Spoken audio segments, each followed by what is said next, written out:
और इसलिए हम मस्जिद में एक बार नहीं 100 बार नमाज पढ़े। पर विज्ञान और तंत्र विज्ञान को अगर हम आत्मसात नहीं करेंगे तो हमारा भविष्य क्या होगा। जो करेगा जात की बात उसको कस के मारूंगा लात। कि मैं जब महाराष्ट्र में MLA था तो मुझे भी एक इंजीनियरिंग कॉलेज मिला, और मुझे मिला हुआ इंजीनियरिंग कॉलेज मैंने नागपुर के अंजुमन इस्लाम को दिया। तो मुझे पूछा कि इनको क्यों दिया, तो मैंने कहा हमारे समाज में सबसे ज्यादा आवश्यकता कही है शिक्षा की तो मुस्लिम समाज में है।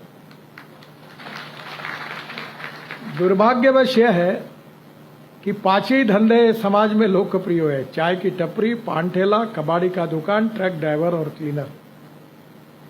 पर हमारे समाज में से अगर इंजीनियर, डॉक्टर, वकील, IAS, IPS ऑफिसर बनेंगे तो ही समाज का विकास होगा। और इसलिए हम मस्जिद में एक बार नहीं 100 बार नमाज पढ़े। पर विज्ञान और तंत्र विज्ञान को अगर हम आत्मसात नहीं करेंगे तो हमारा भविष्य क्या होगा।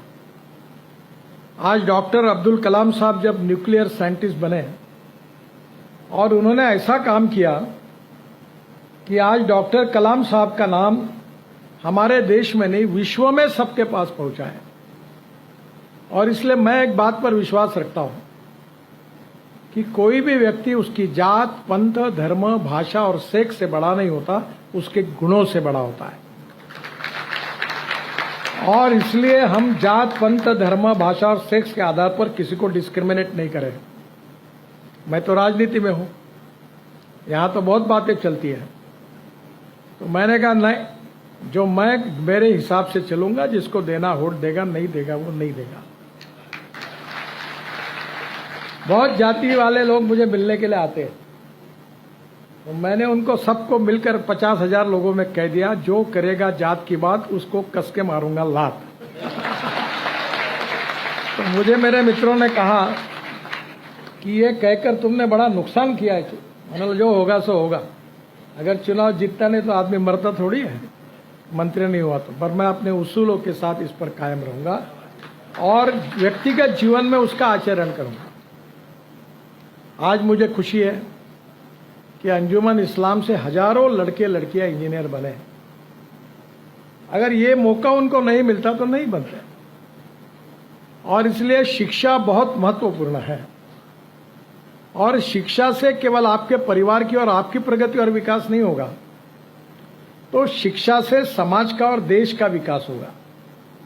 नॉलेज ये पावर है, और ये जो पावर है ये आत्मसात करना अलग अलग क्षेत्र में आपका बहुत महत्वपूर्ण मिशन है। मैं इंजीनियर नहीं हूं, बहुत लोगों की गलतफहमी है कि मैं इंजीनियर हूं, क्योंकि मेरे नाम पर 7 वर्ल्ड रिकॉर्ड हुए हैं। अब मुझे 12वीं डिलीट मिली है, 12 डॉक्टरेट्स मिली है। और वो डॉक्टरेट मैं उतना विद्वान नहीं हूं, अभी तक मैं डॉक्टर नाम नहीं लगा था। क्योंकि मेरी कहानी ऐसी हुई कि प्रोफेशनल कॉलेज में 50% के ऊपर मार्क चाहिए, तो 75 में इमरजेंसी लग गई। और इमरजेंसी के खिलाफ मैं 11वीं में था, तो काम करना मैंने शुरू किया, मेरा करियर खराब हो गया।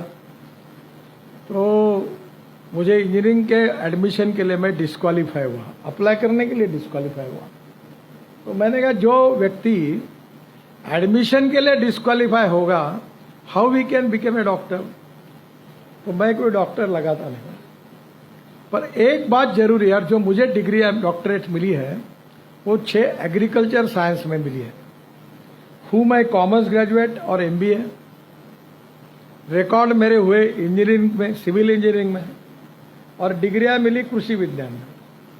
तो मैं ज्यादातर मेरा समय किसानों में काम करता हूं, क्योंकि हमारे यहां विदर्भ में 10,000 से ज्यादा किसानों ने आत्महत्या की है।